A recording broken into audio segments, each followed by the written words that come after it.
Well, Go good ahead. evening. I want to welcome everybody to the next FPV Money Matters workshop series that we've been holding over the last going on year and a half now. So since the beginning of COVID, we've been doing these workshops virtually, talking about personal finance, smart money decisions, better ways to manage cash flow, and sort of all topics related to finances. And tonight we're going to be talking about car buying with confidence. If you've had a bad experience buying a vehicle in the past, if you're thinking about purchasing a vehicle in the short term, or maybe you're just sort of thinking about when you may need a new or a different vehicle going forward, that's what we're going to be talking about tonight. How to,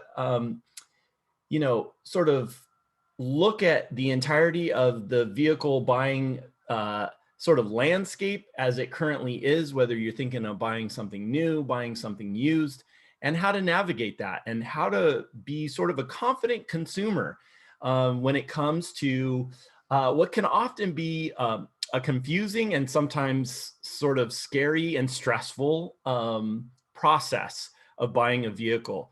I think so many people have had, dare I say, horror stories or just not the best experience when it comes to buying vehicle because they don't want to deal with salespeople. They don't know who to trust. It's not like we do this process sort of all the time. And so sometimes it can be sort of scary. So we're going to be covering that today and hopefully answering your questions along the way. And actually, the reason I decided to cover this topic is because, one, I haven't actually covered this topic over the last year, but I just recently went through the process of buying a used vehicle. And so it just sort of made me start to think about, wow, I have sort of forgotten what the process was like and all that was entailed and all the research that I did and so on. And I wanted to just sort of circle back on the experience and share it with our Money Matters family, so to speak, and talk about this process and how to make it a successful process for you, whether you're doing that now, going to go through that now, or maybe it's, in the future. So first, let's start with this. And this is sort of what you have to do financially with anything that you purchase. It's just in the case of a vehicle, we're making an even larger purchase. It's a more expensive purchase. So this becomes all the more important. And that is to assess your current situation. We do this all the time, just sort of in terms of what is in our bank account, how much money do we have, how much do we have in savings? Anytime we purchase anything, we're constantly doing that mental math, right? Where we're making sure that we can afford what we purchase. I think it's all the more important, not just on a daily basis, not just when you're doing your budget, when you're working out your spending plan, but when it comes to purchasing a vehicle, you have to take a look at your income and your current debt, right? To calculate a realistic number for what you can afford when it comes to a car. How much should you spend on the car? So here is where we talk about a general rule of thumb. And we've talked about rules of thumb in the past in that it's meant to be an overall sort of general rule for people to follow. But that doesn't mean that it applies to your specific situation. All right. So I realize that, but the general rule of thumb is sort of out there in the financial world is that spending more than 15% of your monthly take-home pay on all of your auto expenses, right, is about what you want to aim for. So just for easy math, if you bring home $3,000 a month, right, your car payment and total car costs, right, including gas, including maintenance, including insurance premiums, should probably be on target to be no more than 15%, right, of that monthly take-home pay.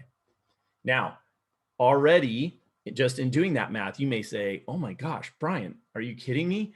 Like, there's no way that I could target 15%. But remember, that's a general rule of thumb. Depends on your needs for the vehicle, depends on your income situation, depends on your household situation. But that is sort of the going rule of thumb, right? Is you don't want a car payment that's $400, $500, $600, $700, right? Unless you're bringing in enough monthly income so that that monthly cost is somewhere around 15% of your monthly income, right? So just sort of a target to have as we assess and consider our overall budget, right? So remember, it's more than just the monthly payment that goes into the cost of a vehicle. It could be extras like the insurance, like the maintenance, right? All of that adds to the expense. So first thing I want to say when you consider your overall budget is you have to make sure that you're actually eyeing what is really in your price range. So I don't just mean the cost of the vehicle, right? Everything else that goes into operating that vehicle. So again, the gas, the maintenance, right? All those go into the total cost. That's what you should be considering, not just the price of the vehicle. I do want to say here, when you are considering your overall budget, right? Part of what you need to be factoring in is a down payment. I've talked to some people where they'll say, you know, it's sort of tempting to maybe try to buy a car without a down payment. It's certainly possible. But if you can avoid that, please do. Don't try to buy a vehicle without a down payment. Okay. So making that first down payment can help reduce your monthly car payments, right? And offset what we call depreciation, the loss in value of the vehicle as soon as you purchase it. Okay. You don't want to be in a situation where you owe more than the car is worth, right? So if you go in to buy a vehicle, whether it's from a dealership, CarMax, wherever, right? And you're thinking, wow, maybe I can try to pull this off with a down payment because then I'll save that money and I could use it for other things. Not making that down payment could potentially put you in a position where you owe, if you're going to finance the vehicle, you're going to owe more than the car is actually worth, right? So coming in with that down payment helps reduce what you owe, right? And it can also help lower your monthly payments. So I just wanted to sort of put that in there in case somebody was maybe even thinking about trying to do it without a down payment. So if you're thinking long-term about buying a vehicle, start saving for that down payment now, right? So whether it's a part of the tax refund that you're going to be getting, happy tax day, by the way. Thankfully, it was extended this year. We have until May instead of today, which in previous years it would have been due. But if you're going to get a refund, maybe take a portion of that and save that for the down payment. Maybe to keep it at arm's length, like we've talked about before when we've addressed issues of saving, maybe you open a savings account just for saving for this vehicle, just for saving for the down payment, right? Pull away each paycheck, keep adding to it so that if you can come in with a larger down payment, you can lower that monthly payment, you can reduce what you owe, and make sure that you don't owe more than the total value of the car. The other thing that you have to think of when you're thinking of your current situation is oftentimes we think about vehicles in terms of what we need right now, right? But you should also think longer term in terms of how long are you going to keep this vehicle, right? And because of that, then you have to factor in what are you going to be using this vehicle for, and is it going to work for you in the future, right? So maybe you're in a situation where you're thinking of having another child or two, and that could just be a few years down the road. You might want to skip the two-door, right? You might not want to go with the compact car. Maybe you were looking for something right now that's going to be small, gas efficient, because you want it for commuting. But then as your family grows, you may quickly outgrow that vehicle, right? So think long-term as well in terms of not just what's happening right now, but in several years, what are my needs going to be in terms of this vehicle for my household, right? So factor in future lifestyle changes. Let me go back. How long do you want to keep it? So if you're like me, when you buy a vehicle, you basically own it till you run it into the ground. In my recent purchase, the vehicle that I was driving before, I bought new back in 2006.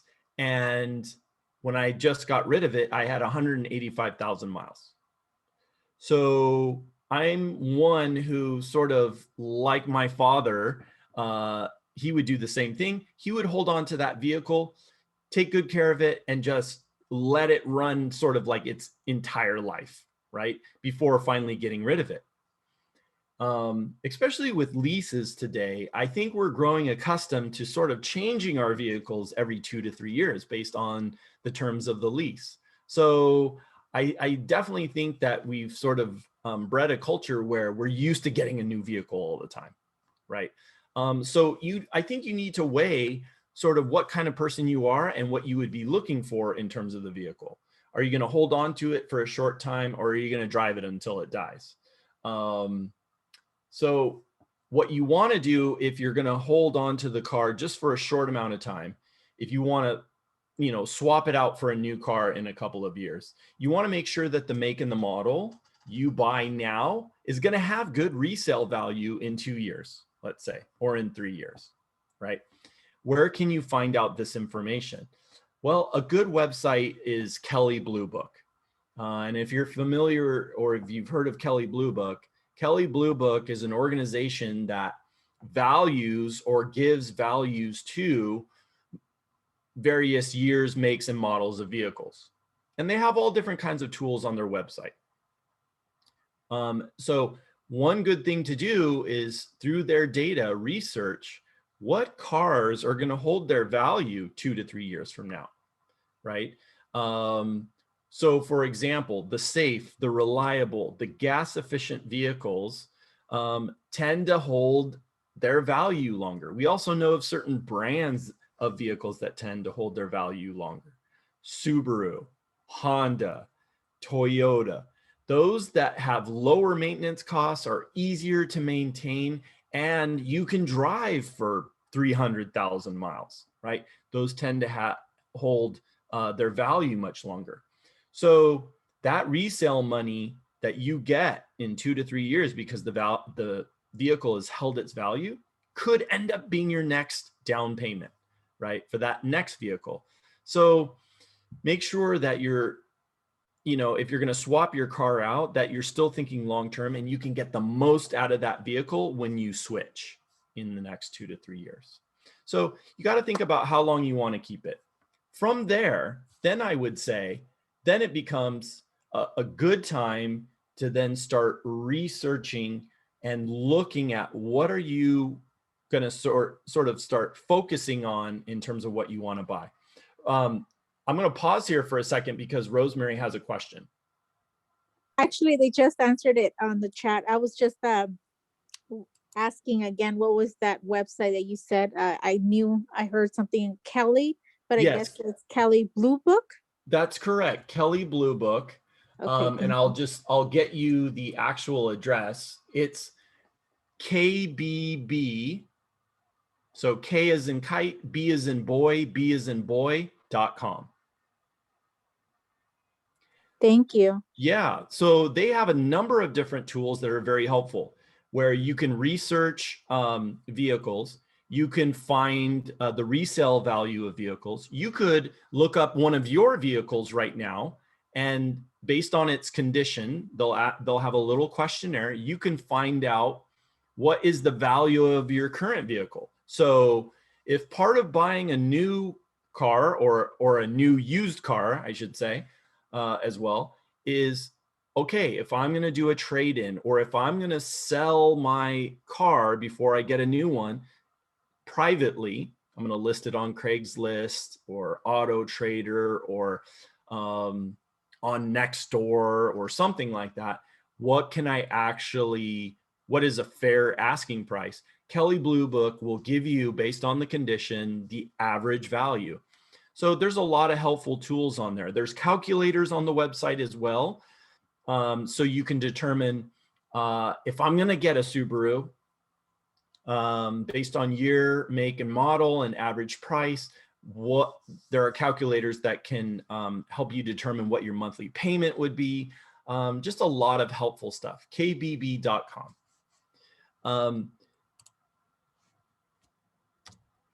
So as you start your research, as you start exploring different makes and models, obviously the easiest thing to do is to go online. However, when we do that, there's so much information online, right? You can sort of become overwhelmed, right? So oftentimes people will have an idea of a make of vehicle that they're interested in. Or a good place to start is maybe, let's say for the last couple of years, you've had a Honda and it's done well for you and you like it. That's a good place to start, is stay with the same make of vehicle and then use that as a springboard to perhaps look at other makes, right? So another way to sort of narrow it down is to think about what you're actually looking for. Are you looking for a sedan? Are you looking for an SUV? Are you looking for a minivan? Are you looking for now what they call a crossover? It's not quite a traditional car and it's not as big as an SUV. It's sort of somewhere in between, right? Focusing in on the make and the sort of style of vehicle that you want can help narrow things down. Look at features, right? Do I need a sunroof? Do I need a backup camera? Do I need all these bells and whistles? What are sort of the absolute must-haves that I need? Well, I'm here in LA, I need good AC. I need power windows.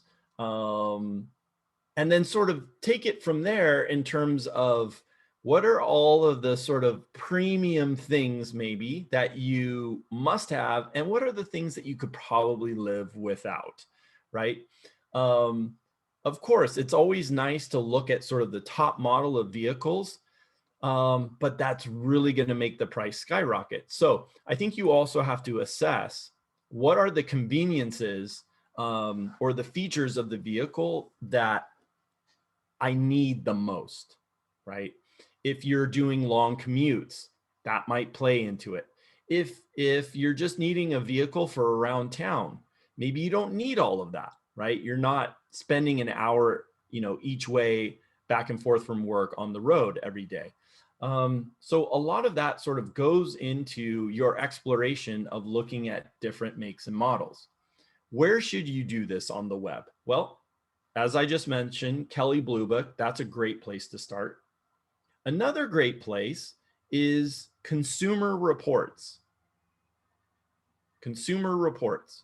So if you've ever heard of Consumer Reports, they do reviews of all sorts of consumer products, from televisions to blenders to washing machines and to vehicles, to cars. And every single year, they will rate vehicles in different categories. What are the top 10 economy vehicles? What are the top 10 hybrids? What are the top 10 SUVs? What are the top 10 minivans? What are the most reliable compact cars? They sort of break it down into different categories and they do their own independent testing, right? And Then they pass on that information to you as the consumer. And you can access a lot of that information on their website. That's also a great place. Consumer reports. Another vehicle, I guess, sort of review organization or testing organization is Edmunds, and that's spelled EDMUNDS, Edmunds. They give like safety awards and design awards to manufacturers of vehicles, right? All in an effort to help consumers get the safest, best quality made vehicles. So Edmunds, Kelley Blue Book, Consumer Reports, those are great sites to begin with, right? The second thing you want to do some research on is, again, and I capitalize this, what is the total cost to own the vehicle? So normally when we think about costs, we're just thinking about our down payment and what is going to be our monthly payment. But we're not thinking about the fuel costs. We're not thinking about insurance premiums, right? We're not thinking about maintenance costs. So I think it would be a smarter idea for you to look at that total cost to own. Edmunds, the company I just mentioned, on their website, they have a way for you to look at the total cost of ownership.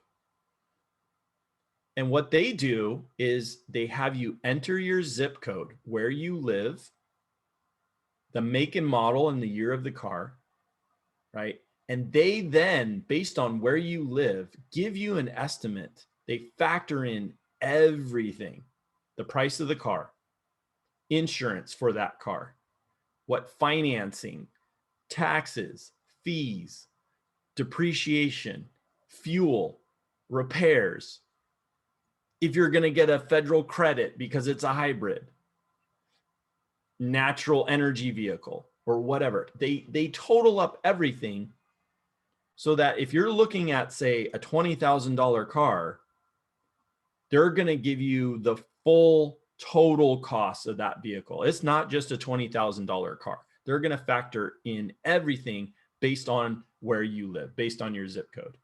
That's going to help you align this total cost of ownership better with your budget. And that's going to also help you narrow down your choices, because if you were thinking, yeah, I could make the monthly on a $20,000 vehicle, when you then see the total cost of ownership, you may end up changing your mind and saying, wow, I can only afford less of a vehicle, less than 20,000, right? So now you're starting to establish your actual affordable price point. What can I actually pay for within my budget? Next thing you want to look at, again, we talked about Consumer Reports and Edmunds and so on. Kelley Blue Book, review track record and maintenance costs. Does this particular make and model and year of a vehicle have known safety issues? Do they have, are they breaking down? What tend to be the maintenance costs for these vehicles? On the Kelley Blue Book website, something that's really cool is they also have a tool that can show you how much repairs cost for a certain kind of vehicle in your area. So again, let's say you are looking at purchasing, I don't know, a 2017 Honda Accord. So before you even buy the vehicle, you can look up that vehicle on Kelley Blue Book and see, let's say my battery goes out. Let's say I have transmission problems. Let's say, I don't know, my driver's side window doesn't go down anymore. And my, electric window regulator is broke. You can actually look up what those costs are for a 2017 Honda Accord in your area. And they will give you the average cost of repair, so parts and labor. So I thought that that was a really cool tool to use, so you could see, wow, the repairs on that BMW are going to be a lot more expensive, right? The average oil change on this BMW that uses synthetic motor oil is going to be a lot more expensive than a traditional oil change for, I don't know, a Toyota. Like, you can compare these costs so that in the future, you're not surprised, man, this vehicle is killing me every time it breaks down. You can look up what tires would cost on this tool. Yeah, I think sort of doing that sort of in-depth research just makes you a smarter consumer, because you sort of go in with open eyes knowing that, yeah, this truck, this SUV, this is what it's really going to cost me, you know, a year from now, 2 years from now, when I've got to, you know, keep it going and keep it running well. Money's going to be required. So that tool is very helpful. Number 4 is keep gas mileage in mind, right? That's one of the things we should just sort of automatically look at, is what is the gas mileage that this vehicle that I'm researching is getting? What is it getting in the city? What is it getting on the highway? And layer that into whether you are currently commuting in your job. If you're going to get a vehicle that only on average gets 22 miles to the gallon on the highway, you might be filling up more often than getting that vehicle that has the 32.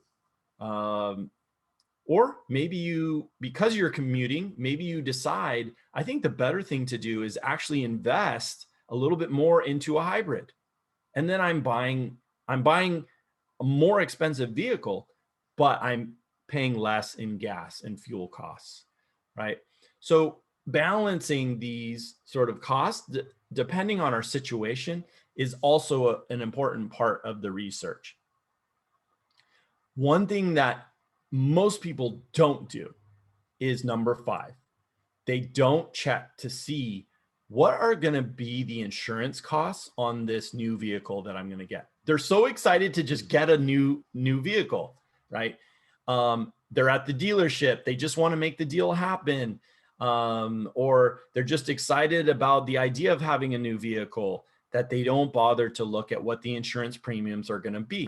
So if you have multiple vehicles in your household, how is this new vehicle, this different vehicle, going to affect your total premiums? Or if this is your only vehicle, are your insurance premiums going to go up? Are they going to go down? Obviously, they're different based on where we live, based on your driving record, right? Your driving history.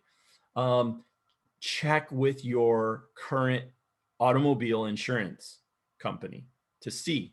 Just give them a call and say, you know, I'm thinking about buying that Ford Escape, 2018 Ford Escape, whatever.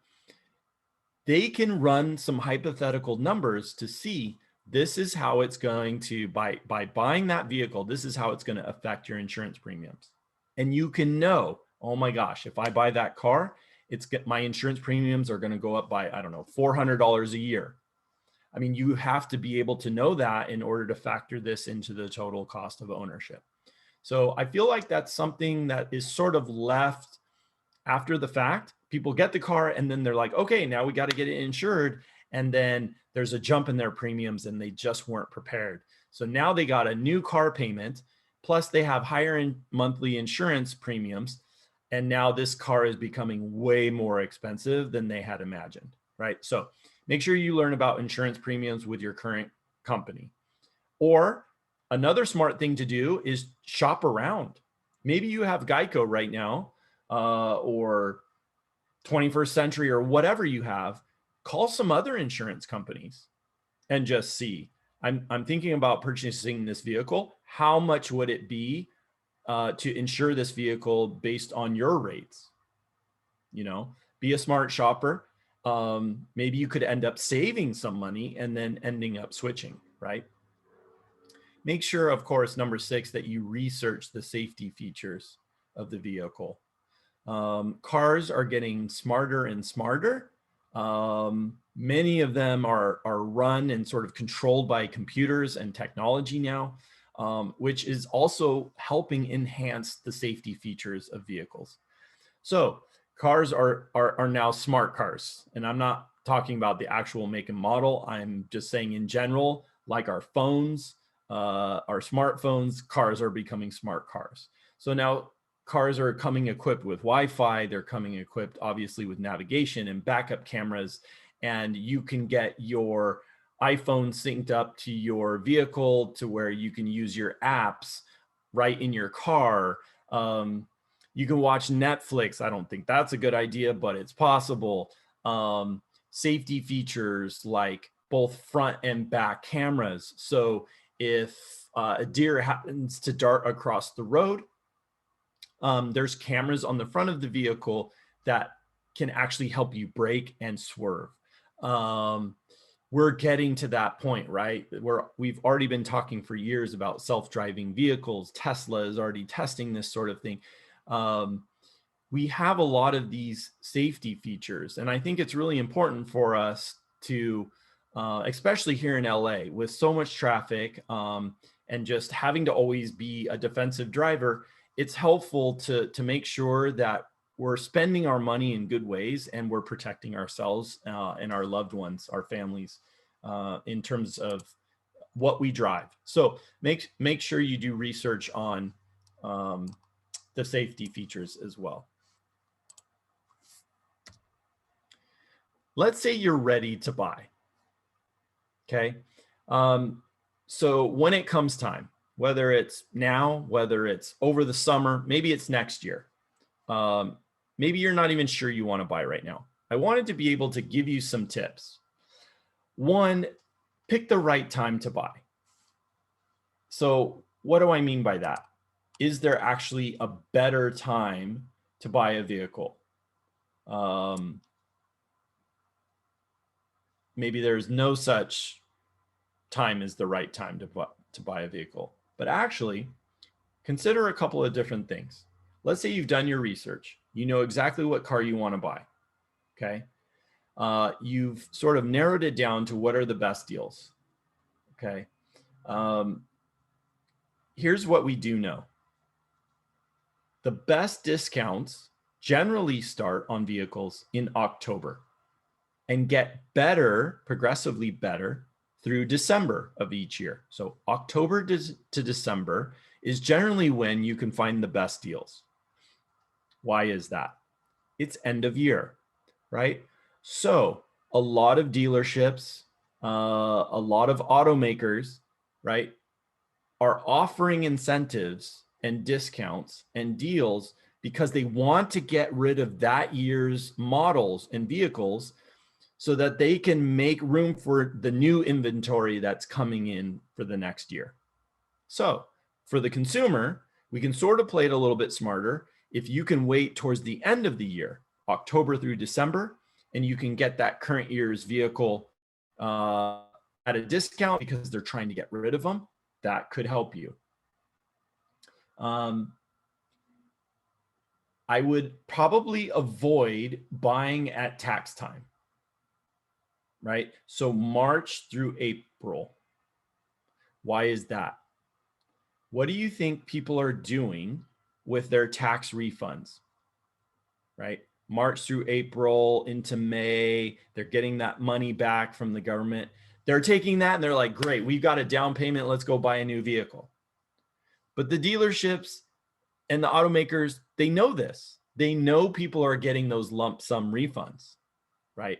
So there are less deals during this time because they know people are itching to spend that money, right? They just got that refund. They're going to come looking to make a bigger purchase, right? So auto sales know this. Probably not going to get the best deal during this time. So probably wait until after May into June, July to start looking again.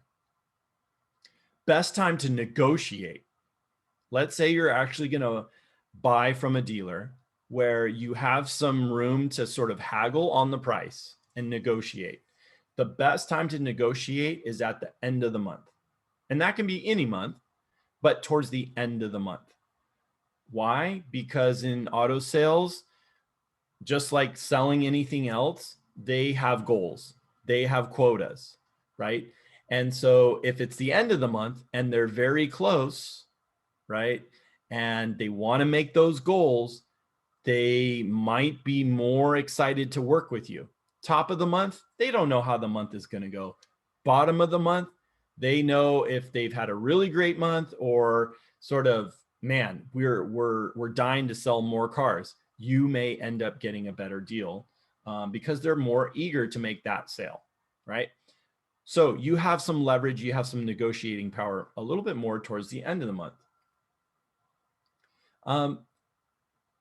Number 3, and this is where a lot of people sort of get stressed out and they become very fearful of the whole entire vehicle buying process because they know, oh my gosh, if I go into a dealership or if I go into a used car sales place, I'm going to have to negotiate price. And I'm not a good negotiator.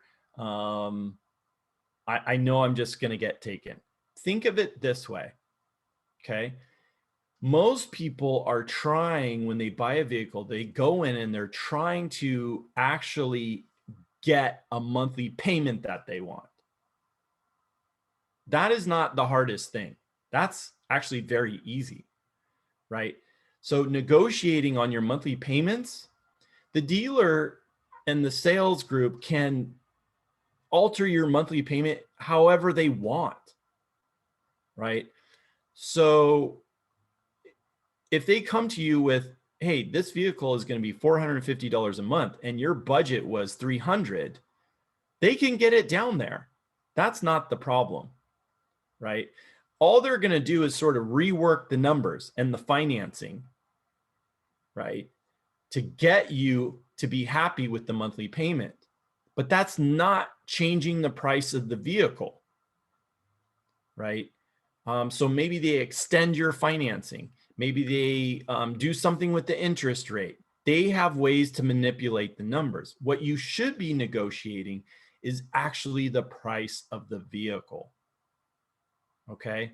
Because layered into that vehicle are all sorts of fees and costs and markups to help the dealership make money. That's where they make money. That's what you should be negotiating. You should come in with an idea of the price point of the vehicle, right, that you want to pay. Not, oh, if I can get this payment to $250, right? Because again, we're forgetting about the total cost of ownership if we're just focused on the monthly payment. So negotiate the price of the vehicle, not your monthly payments. Now, let's look at specific situations. Let's say you are going to go to a dealership, okay? Because, I don't know, let's say you've looked on used car websites like CarMax.com. And at CarMax, places like CarMax, Carvana, a lot of these certified used sort of dealerships, there is no room to negotiate or haggle on the price. Some people like that. We get what we get. We know the price. There's no wiggle room. I don't want to deal with negotiating. If you don't do that, but you do happen because of selection, maybe you're looking for something very specific, you can't find it at CarMax, you start looking at dealerships. Here's some things to avoid if you go into the dealership, which I think is going to make for a more confident buying experience. Okay, you sort of have to have a poker face when you walk into a dealership.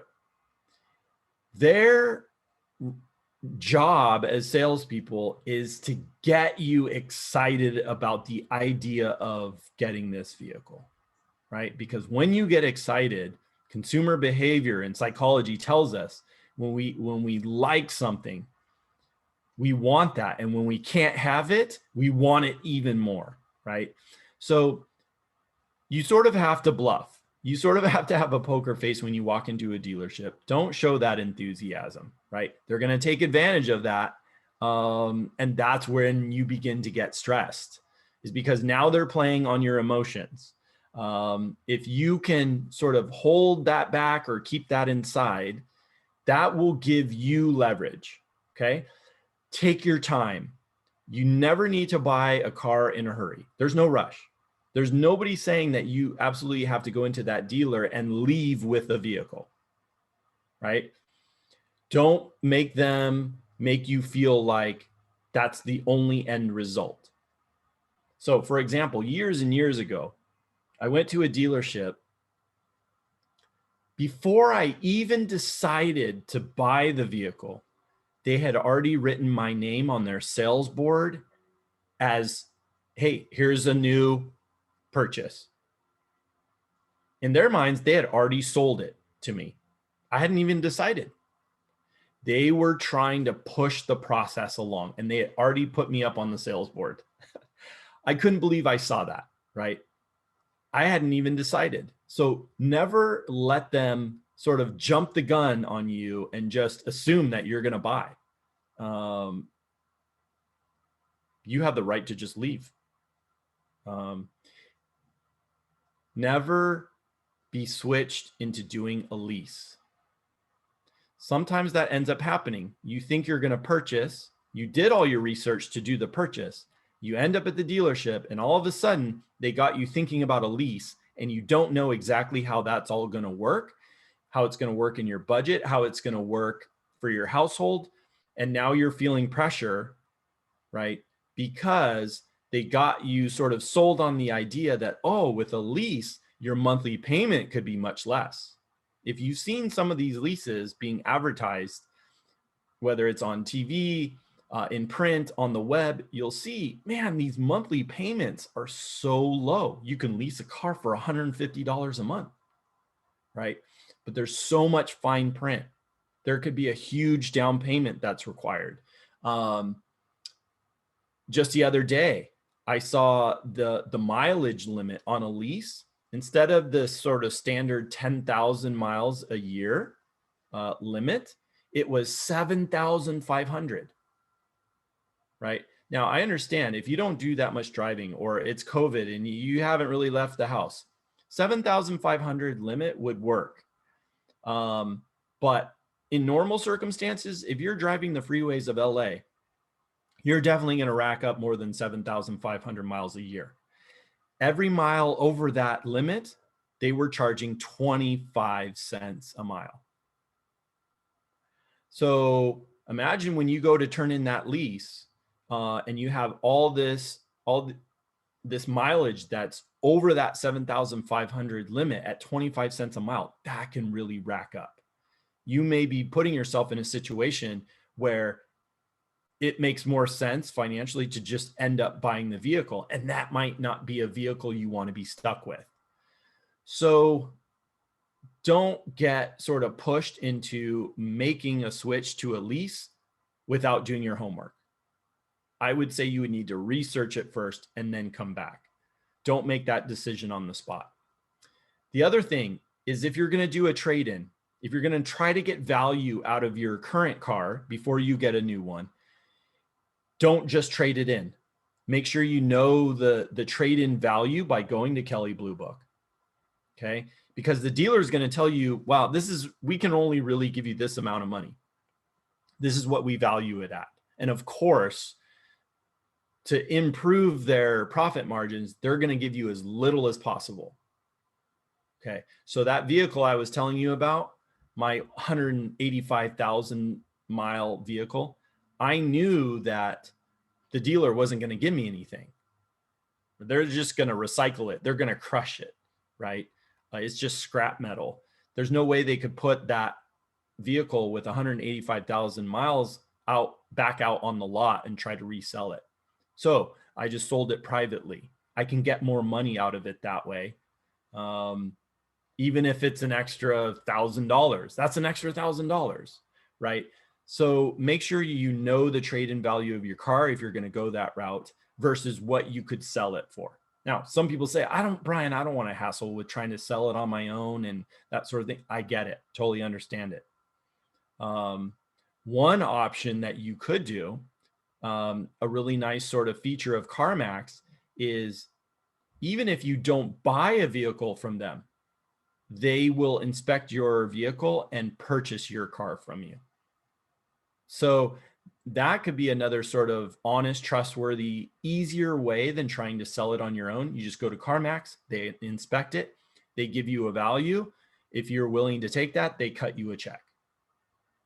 So some places will do that sort of thing, even if you don't buy from them. And then number 5, avoid financing at a dealership. Now, again, a lot of people do that because it's the most convenient thing, right? They don't research what an auto loan could be at their bank. They don't know what the interest rate could be, so they just go with what the dealer has, right? Or the dealer is advertising some 0% interest for however many months. Well, you have to have stellar credit in order to get that deal, right? So, of course, the dealership makes more money if they can help you finance it, because then they're earning the interest. And so that doesn't really motivate them to offer you the lowest interest rates. Maybe some of you bank with a credit union. If you have the benefit of banking at a credit union, check out credit unions' auto loans, because credit unions are set up for their members. They offer special rates. So you may, before you buy that vehicle, you may want to check out credit unions. If you're not a member, become a member, get that special interest rate on an auto loan, and then do your financing through the credit union instead of the dealership, right? So something to think about there.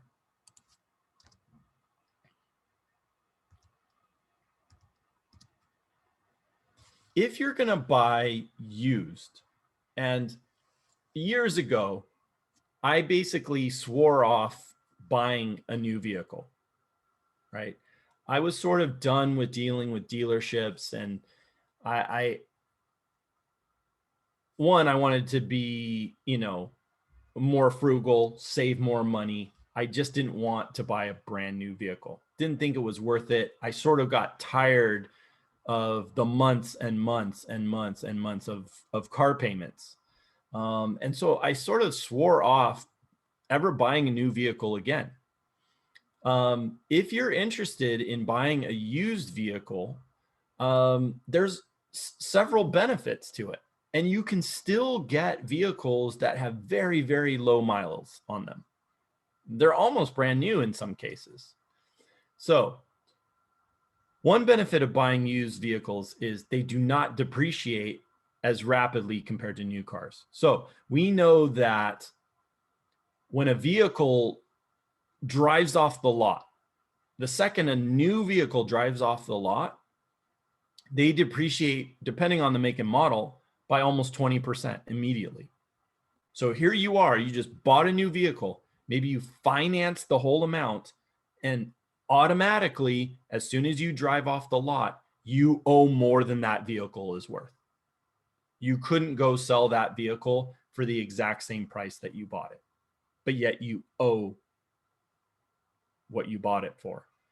So used cars don't depreciate in that way because they've already driven off the lot and you're already buying them at a discount.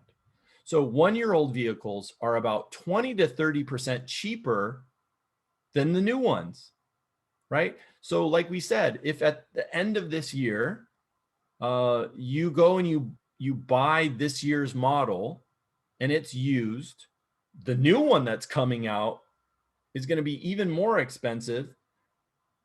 This one that you bought is probably 20 to 30% cheaper, which is a great value to you. A lot of used vehicles are still covered by their warranties. So warranties are based on number of years and number of miles, right?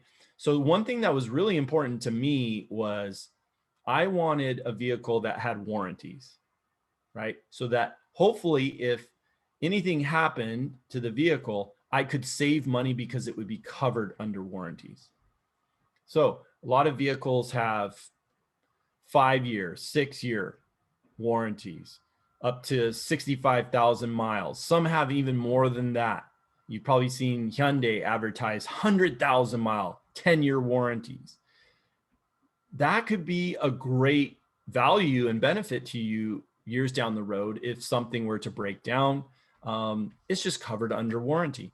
Used vehicles, as long as you're under those limits, those warranties are still valid. And if it gave you more peace of mind, you could buy an extended warranty on it as well. And the manufacturer will honor those things. The dealer will honor those. So it's not like you're buying a used vehicle without any sort of peace of mind or coverage. A lot of used vehicles are what they call certified pre-owned, meaning that, let's say the Subaru dealership, even though it's not a new vehicle, their maintenance has gone through that entire vehicle, checked however many points of inspection, 120 or whatever, and they're certifying that buying this vehicle, I don't want to say it's like buying a new vehicle, but they've certified that they have checked out everything on that vehicle. So you're not buying it wondering, oh my gosh, I hope these brakes work well enough, or that the transmission is in good working order. There's no question about that because it's been certified. So that's also an advantage to buying used vehicles, having these warranties as well. The other thing about used vehicles is Carfax. You probably heard of Carfax, CARFAX.com. You can look up used vehicles using the vehicle identification number, the VIN number. So every vehicle has a VIN number or a number assigned to it by which the DMV identifies it. Your license plates are connected with, all that sort of thing. Insurance uses it. You can look up a used vehicle and see its history, its maintenance history. Has it been in an accident? You can look at all of that. Has it had one owner? Has it had 5 owners? You can see all of that. That is super, super helpful. The other thing that Carfax will also give you information on is in the prior history of the vehicle, was it a lease? So that's kind of helpful because if you find a low mileage used vehicle, right, that has like 10,000 miles, 15,000 miles, because there was a mileage limit, because it was a lease, sometimes those vehicles are very, very well taken care of because the person that had it as a lease before you, one, didn't want to go over the mileage limit, right? And had to be sure to do regular maintenance on it because of the terms of the lease, and they didn't want to damage it, right? Because if they were to damage a lease, when the lease is returned, that damage is on the person who's leased it. So a lot of times leases are very, very well taken care of. You can also see if the vehicle was a prior rental car. Now, in that case, you may want to say, oh, well, yeah, it has, 17,000 miles on it, but it was a rental. So you don't really know what kind of use and abuse that car went through just in those 17,000 miles as a rental, right? So Carfax is a really important tool that's very, very helpful in giving you the history and sort of the upkeep of the vehicle. And again, that's doing your research and being a smart consumer. And like I was mentioning, number 5, if you buy used, even credit unions have interest rates that are the same as new car rates, right? So being a part of a credit union could be an advantage because they could give you the same interest rates if you have to finance that used vehicle, just like they would on a more expensive new vehicle, right? So I think there's a lot of advantages to looking at used vehicles. It does take a little bit more research, but in that process, I think you'll end up coming out with a vehicle that you could be very, very happy with because it's meeting all of the criteria for what you were looking for. At this point, are there any questions, anything that is specific that you wanted to ask, Rosemary? Yeah, number 4, you said you can trace the history of the car using the VIN, right? Mm-hmm. So assuming, let's say that I would be considering going into like a used Yeah. car dealership, right? Yeah. So are you saying that possibly they should be able to provide that information beforehand so I Yeah. can possibly buy Actually, it? yeah. Actually, Rosemary, in that case, if let's Uh-huh. say you went to CarMax or a Yeah. used dealership, a lot of these places, as a benefit to you, will have the Carfax report Uh-huh. for you. Uh-huh. And you can actually see it. You wouldn't actually have to go look it up. They'll provide it Yeah. for you. Ah, Yep. okay. And it will have a list of every time it had maintenance. Yeah. So if it went through its scheduled maintenances, it will show that. If it had an accident or there was a repair, Yeah. it will show it. Uh-huh. Yeah. So yeah, if you're gonna go through like a used car dealership or Mm-hmm. organization, yeah, they'll provide that for you. Mm. Yeah, because they're Interesting. trying to prove to you that it's a clean, really good vehicle. Yeah. Yep. Yep. Ah, okay. Is there a place that maybe you would say for used cars, don't go there? This is the place that I've experienced or heard that maybe you shouldn't try for used cars. Um, Oftentimes used cars, sales can be just as bad, if not worse, than dealerships. So I wouldn't necessarily go to the corner used car lot, even if, and a lot of times these places advertise, we can finance anybody, bad credit, zero down. Um, they have a lot of these sort of gimmicks, right? Um, I always sort of steer away from those, um, just because I don't know where those vehicles are coming from and where they're getting them. And then I don't want to really sort of mess with, I don't want to say they're shady, but I'm just a very sort of skeptical person at heart, anyways. And so you sort of have to assess sort of how trustworthy you feel, these companies are. But I tend to stick towards larger, sort of bigger organizations. So CarMax.com, they have locations throughout the entire US, right? So that I know if I get a vehicle that ends up having problems, I'm not just going back to some little mom and pop used car sales place, but I'm going back to a larger nationwide organization that I can have recourse with if something were to go wrong. CarMax is very transparent about everything in the process.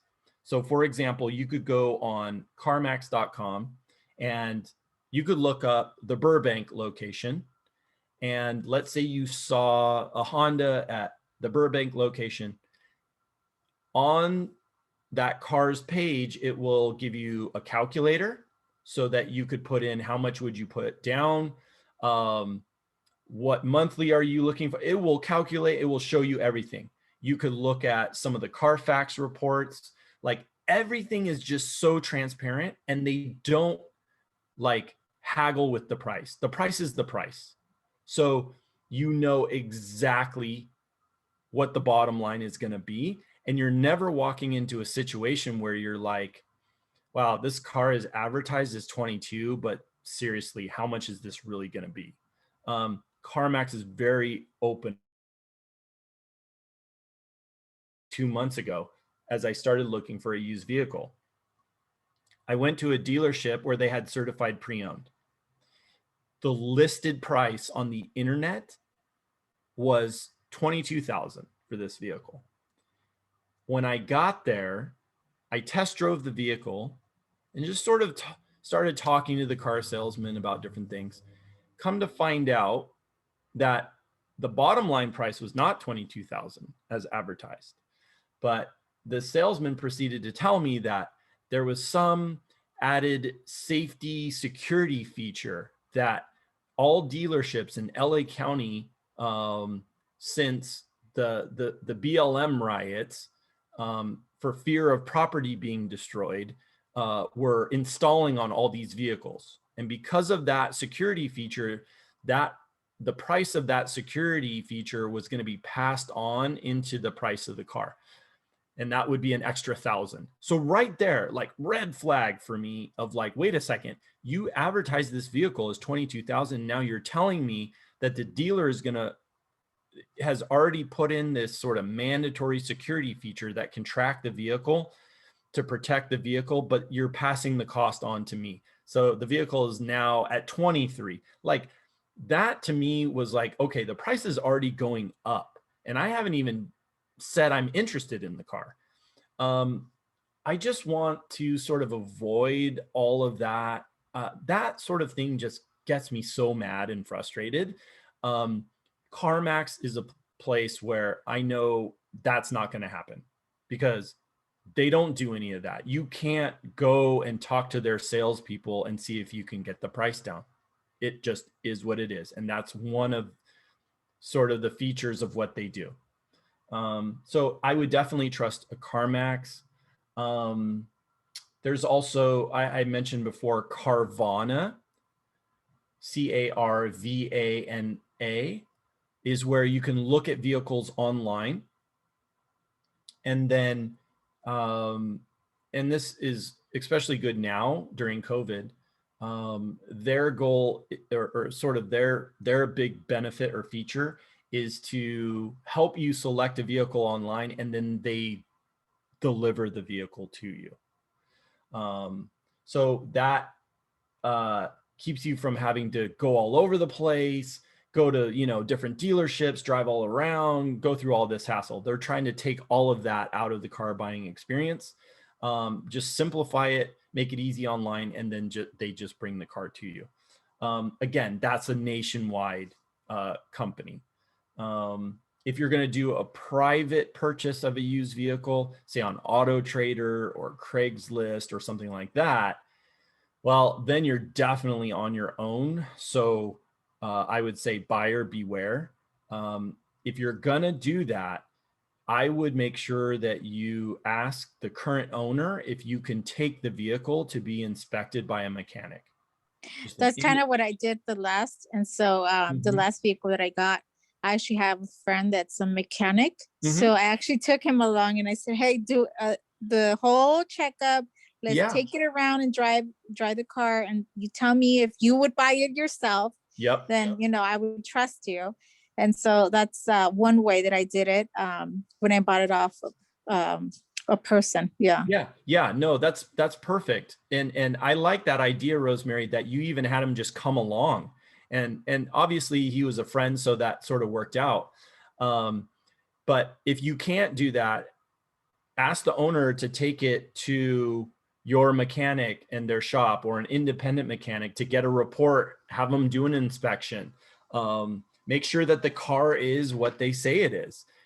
Because again, buyer beware, that car is going to be as is. And I would just hate for somebody to sort of get a clunker in the end when they thought, it was going to be an okay car. So yeah, great idea to have that person come along, test drive it, look at things. And yeah, that point blank question of if you were me, would you buy this car yourself? That can be a huge, huge help. So yeah, if you're going to do a private purchase, definitely protect yourself in that way. Any other questions? I don't know if Artie had a question, but I still had another question. Yeah, please.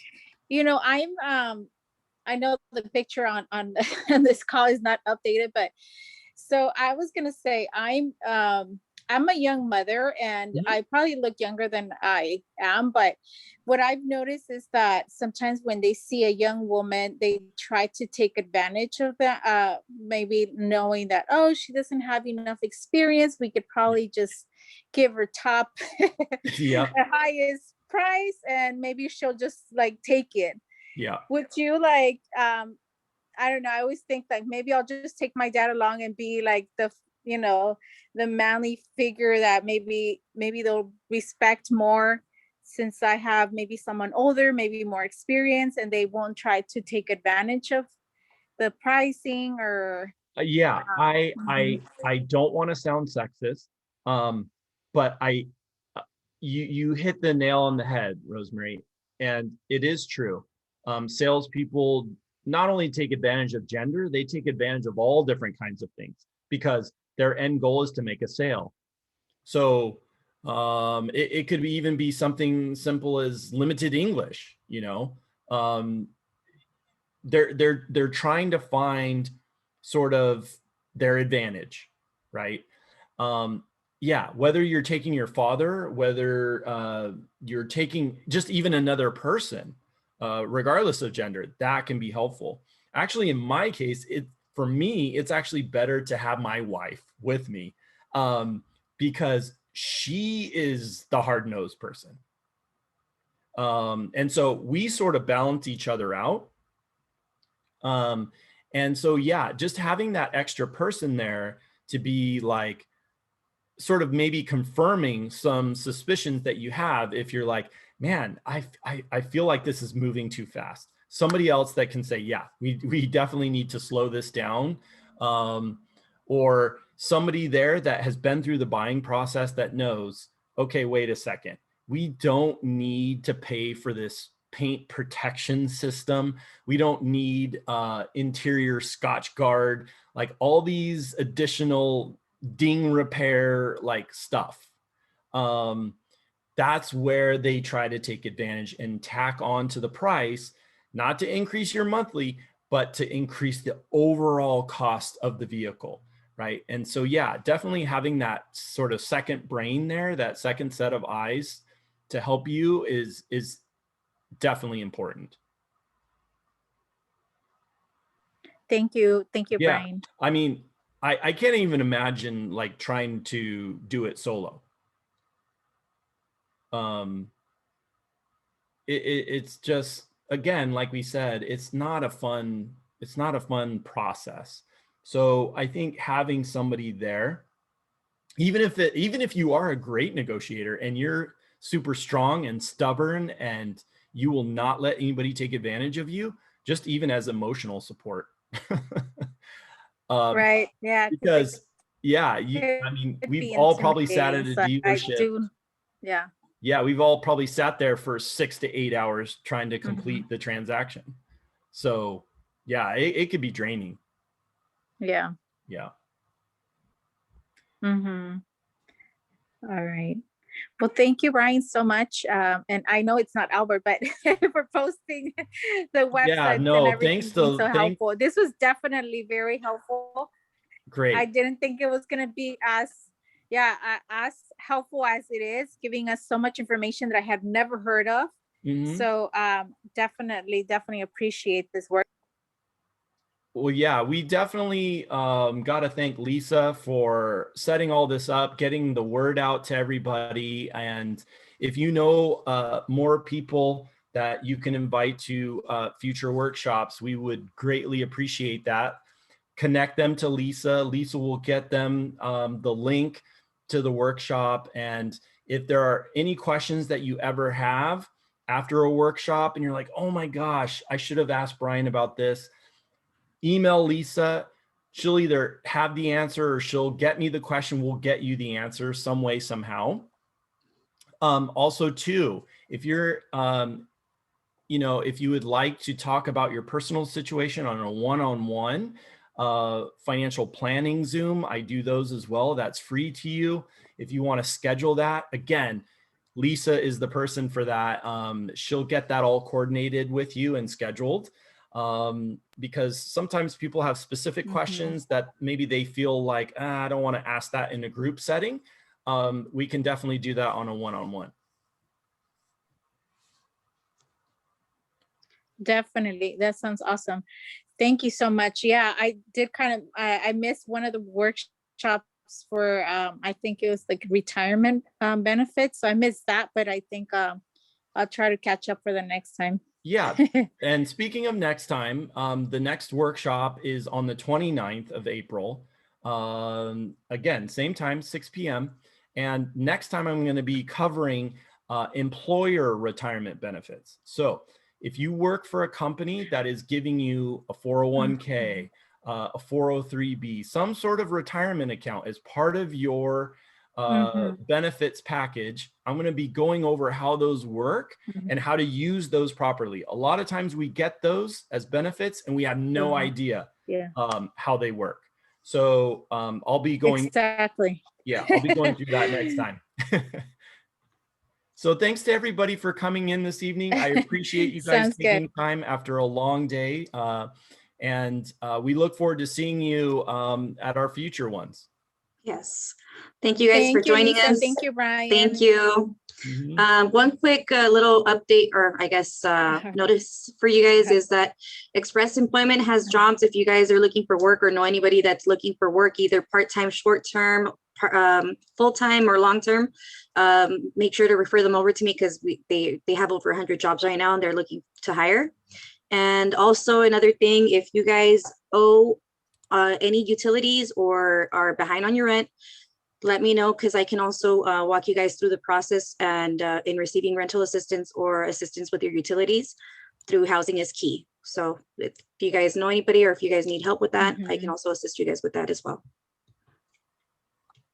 Okay. I told you Lisa was awesome. Thank you so much. That's have a great night, you guys.